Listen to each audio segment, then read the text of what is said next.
The agro-terrorism deal is absolutely a problem. What a great way to cripple a country if you can come in and you can screw up their food supply and change the way that they produce food. Like, I mean, that's smart, right? But terrible for us. Hey, what's going on, everybody? Welcome back to the Land Development Podcast. I'm your host, Ryan Glick. If this is your first time joining us, each week when you tune in, you'll hear one of two different types of shows. Sometimes when you tune in, you're going to hear an interview-style show where we have on someone associated with the land development industry, and we dig into some topics that are of interest to them. Other times when you tune in, we have industry news. That's where we pull up a few different headlines, and we dig into what it means for our industry. And joining me on these industry news episodes, as always, is Charles Covey. Charles, what's going on? Hello. So, anything new in your world coming into this week? No, it's been really great. I've been in Dallas for a little while, and after being out and traveling for a long time, so it's nice to be in a routine. I kind of enjoy the routine and doing the same thing every day for a little while. It's good. Yeah. Well, speaking of routines, so in this household here, we decided to go out and get a puppy, and I saw that. that has changed our routines quite a I bit. bet it has. What's the new normal? The new normal is it's like having a toddler in the house all over again. And I'm You're sure, I mean, terrorizing everything. yeah, I'm sure countless listeners have dogs and have gone through it and everything. But yeah, you just can't, can't leave him in a room by himself, keeping an eye on him, taking him outside every hour to make sure he's not going to the bathroom in the house and all that type of stuff. It's just it's been a learning process. I mean, we're only, as of recording today, we're just over a week having him, and he's 14 weeks old. So yeah, I mean, I love it. I think others get stressed out at times in the house, but it's been all good. It's been all good so far. What's the name? His name's Apollo.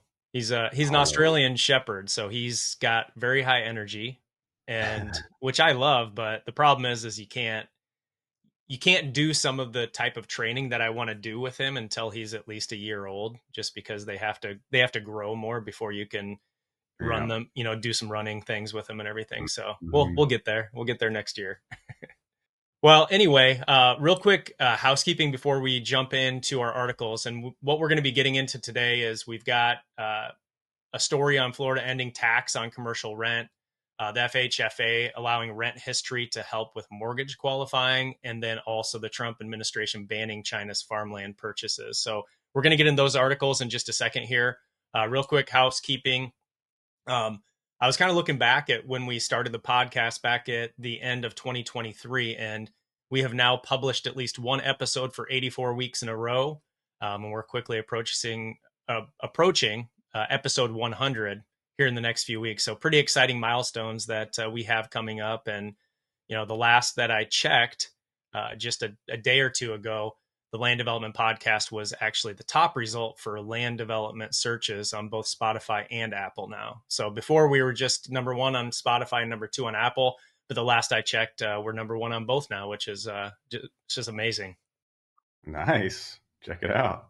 That's great. Yeah. So couldn't do that without all of you listening in and sharing the show and everything with others that you know in the industry. So really appreciate all the support. And yeah, we have no plans on stopping. So we're charging forward, and we have a lot of great episodes coming up as we continue into the future. But with that said, let's go ahead and get into our first article today. So this one comes to us from Globe Street, and the headline reads, Florida ends tax on commercial rent, bringing relief to tenants. So quick summary from this article. Florida will repeal its state and local sales tax on commercial lease payments effective October 1st, 2025. Tenants across office, retail, and industrial sectors are expected to save millions annually. The law was signed via House Bill 7031 by Governor Ron DeSantis on June 30, 2025. Florida becomes the only state to fully eliminate this tax from commercial property leases. Short-term residential rentals, parking facilities, and self-storage will still be subject to the tax. Tenants must ensure that rental payments covering occupancy after October 1 are tax-free, even if those payments are made in advance. Landlords and property managers will need to adjust billing practices and make and may need to close tax accounts with the Florida Department of Revenue. And finally, the repeal is expected to increase Florida's appeal for businesses considering relocation. Thoughts on this when you saw that Florida had passed this, Charles? Well, Florida has some challenges because insurance and a few of the other things have been more expensive there than anywhere else. And I think they're trying to find ways to overcome that because it's put them at a little bit of a disadvantage. I mean, they do have a great climate, and their governor is trying to keep everything as pro business as possible. So conservative, great climate.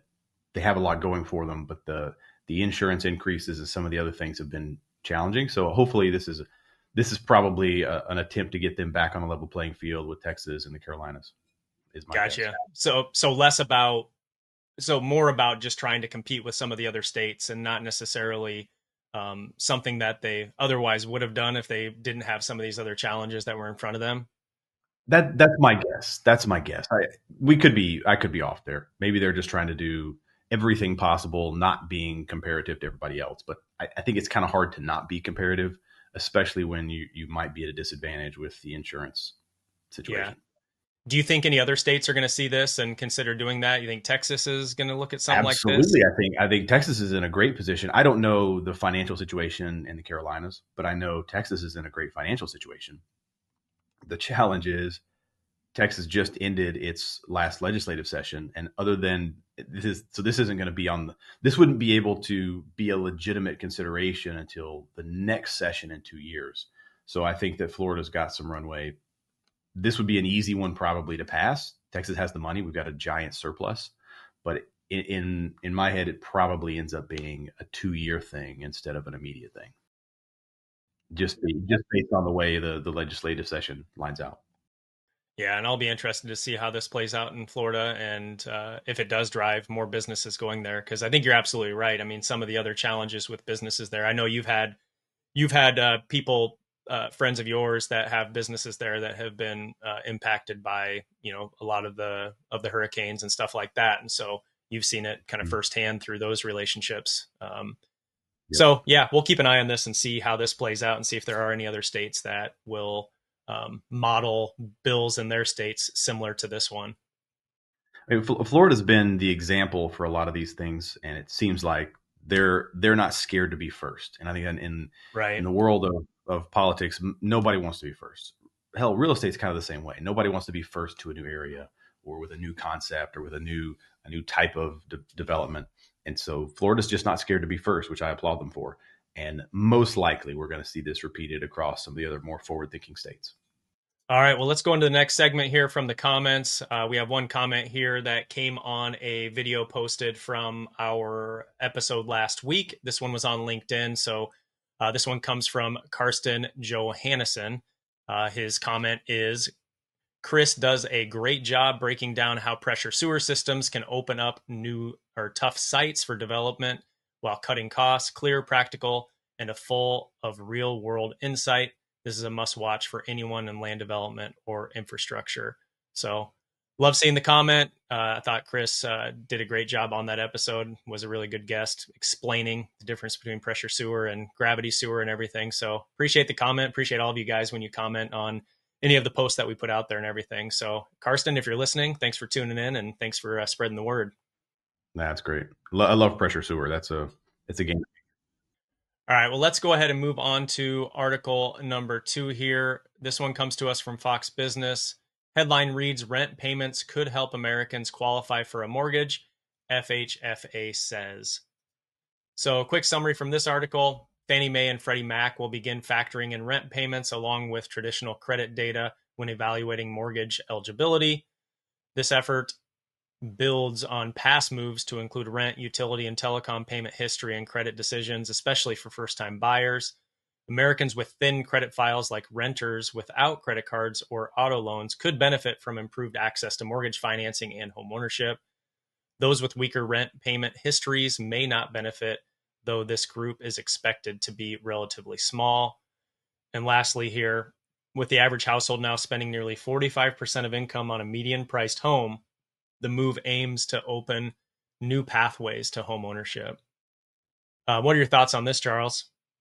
Makes sense. I don't see any reason why we haven't done this before. Like, what was the What's the reason this has been left out? Do you have any idea? No, I was trying to read I mean, about that, and it seems so yeah, simple and intuitive. it does. It doesn't make a whole lot of sense that it wouldn't, because how else are you going to build up your credit if you can't buy a house? It's like the chicken or the egg, right? Like, how, if you can't buy a house and all you can do is rent, then you would expect that if you have you have positive rent history and a lot of positive payments, that would count toward the trust that the bank would have in you. Why doesn't rent go on your credit report? I mean, credit cards and car payment and all this other stuff. I mean, rent's similar in importance, but I Yeah. assume that I assume it has something to do with the challenges of how that's tracked, or maybe there was a big lobbying push when it was proposed and they didn't want that. I don't know what the reasons would be, but it seems like this might be a step in that direction. Yeah, well, I just looked it up really quick while you were talking there. So it says that rent With a grain typically of salt. doesn't rent typically doesn't appear on your credit report by default because it's not automatically reported to the major credit bureaus, unlike credit card and loan payments, Right. which are reported by financial institutions. Rent payments Well, are handled by landlords. Yeah, yeah. So the fact that they're not reporting is because they're not required to report. right. So that's Exactly. the question, is why are they not required to report, but other creditors are? So that's an interesting one. I think this helps. I think this helps. Although I don't know, we'll see how this plays out, because we're entering into a time frame where almost inevitably we're going to have a growing pool of renters and a shrinking pool of buyers. It just seems that that is the path Mm-hmm. that's been predicted for a while, but it's physically happening now. I'm curious Yeah. if this matters much because of that scenario. We'll see. And maybe we enter into a period. Maybe this is a trend versus a dramatic permanent shift, and maybe we're just in a time frame of more renters. And if we get into a low rate environment again, maybe there's a scenario where there are more buyers. So we'll see how that plays out. All right, well, let's move on to our last article for this episode. This one comes to us from New York Post. Headline reads, Trump admin launches National Farm Security Action Plan to ban China's farmland purchases and halt dangerous research. So a few bullet points from this one. A multi-agency effort led by Agriculture Secretary Brooke Rollins to protect U.S. agriculture from foreign influence, particularly from China. The plan forbids Chinese nationals from buying U.S. farmland and includes a directive to terminate existing contracts and holdings involving over 700 individuals and 550 entities, strengthens protections around agricultural research and biosecurity, prompted by past incidents involving foreign nationals attempting to smuggle harmful pathogens, calls for reclaiming previously sold farmland and revising reporting laws to impose stiffer penalties for inaccurate or late disclosures. USDA will target food assistance fraud involving transnational actors and investigate agricultural supply chain dependencies tied to foreign adversaries. The USDA will coordinate with DARPA and other agencies to develop domestic ag tech infrastructure and sever ties with foreign linked bio-research entities. And then lastly, the plan emphasizes that farmland ownership near military bases poses risk to national security, especially with tens of thousands of acres already under foreign control. So thought this was an interesting one when I saw this come up. I know they've been talking about this for a while, but it looks like there's actually some Mm-hmm. action happening here. Seems like this could have some big impact in our industry. Yeah, there's a surprising amount of Chinese ownership in U.S. land. I mean, this is not.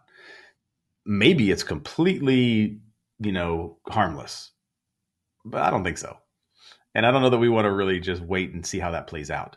So I think this is a necessary thing. You or I can't go buy land in China. So why are we allowing them to just come do as they wish here? So that is a challenge. That is a challenge I think we need to fix. The problem that we saw, I'll give you a specific example. So there was a group, and I know about this particular parcel because I know the seller, who's actually the Chinese group that bought it is trying to sell it back to him at about half price now. But they bought it. It was adjacent to a U.S. military base. They put up all these wind turbines, and then they put cameras all over the wind turbines looking into the military base. Uh, that's some sketchy shit. Like that's not something that we want happening. So in that particular case, like they're trying to offload this thing as fast as they can. They know they're in trouble. They got busted. So that's a scenario we don't want. I'm assuming there's probably some foreign ownership that is just doing it as an investment. But in this case, there are definitely some nefarious actors, and there are some problems that we needed to solve. The agro-terrorism deal is absolutely a problem.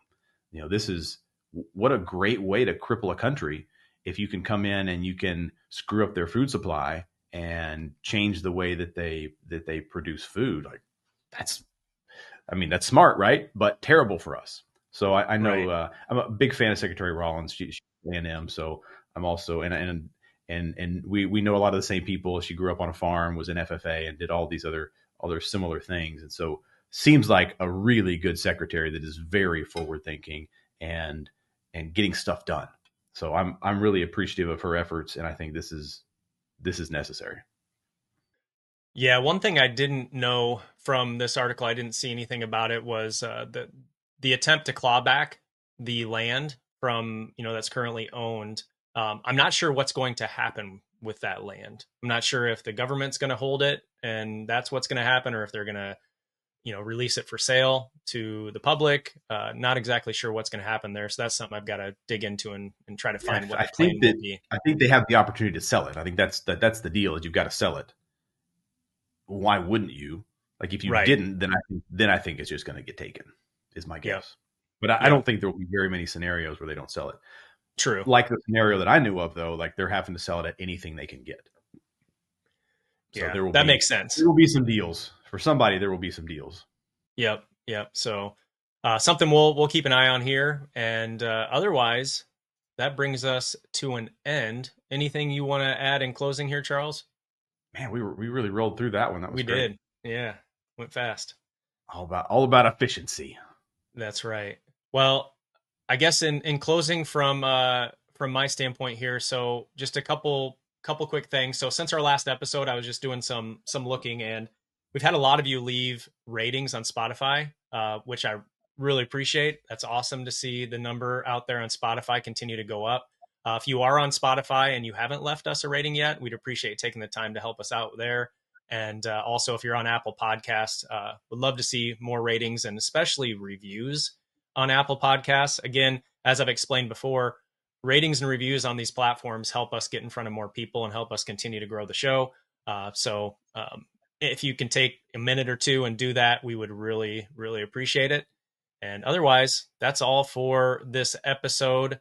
You'll want to tune in tomorrow, where we have a conversation with a builder developer out of the Nashville area. So with that said, we'll talk to you all tomorrow.